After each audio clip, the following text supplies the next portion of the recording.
Бул долбоор Германия өлкөсүнүн Улуттук Кызыл Ай коомунун каржылоосунун астында ар жылы 2 ирет март айынын соңунда жана күз айынын башында уюштурулат. Бул жылы да кооптуу аймактардын катарында орун алган Жаңы Ачы айылында өткөрүлдү. Долбоордун алкагында жарандар өзгөчө кырдаал катталган мезгилде өз алдынча кантип сактануу керектигин өздөштүрө алышат. Бул 3 айылында ДПК-10 деген долбоор, Евросоюздун каржылоосунда ДПК-10 деген долбоор ишке ашырылып жатат. Бул долбоордун алкагында бул долбоор негизинен Сузак жана Базар Когон райондорунда иштеп жатат. Бул айылдарда ар бир айылда өзгөчө кырдаалдар боюнча жергиликтүү комитеттер түзүлгөн. Комитеттер кырсык болгон маалда негизги профессионалдуу кызматкерлер келгенге чейин айылдын жашоочуларына жардам берип туруу негизги максаты.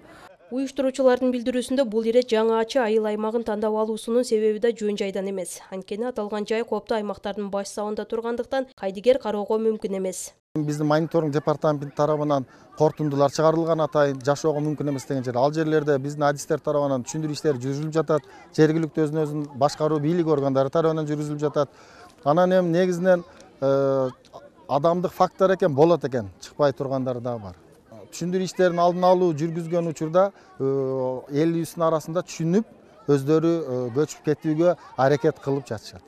Кошумчалап кетсек, учурда ДПК долбоорунун алкагында Жалал Абад облусунун 6 район шаарында активисттерден куралган комитеттер да түзүлгөн. Алар өз ишмердүүлүгүн көп жылдан тарта жүргүзүп келүүдө. Алардын милдети жергиликтүүлөргө жардамчы зона катары өзгөчө кырдаалдар катталган жайга ылдам жетип барып биринчи тез жардамды көрсөтүү. 2-3 жылдан бери мына Ачы зонасында Алмалы Булакта көчкү жүрүп атат. Ошол жерге 2-3 жолу барып жардам бердик өзүбүздүн комитеттин мүчөлөрү менен. Андан сырткары ошо Алмалы Булактагы мектепти көчүрүүдө, мектептин акыбалын көчүрүүдө, ал жерде көчкү жүрбөдүбү? Ошондо ал жерге барып дагы 2 группа болуп бардык.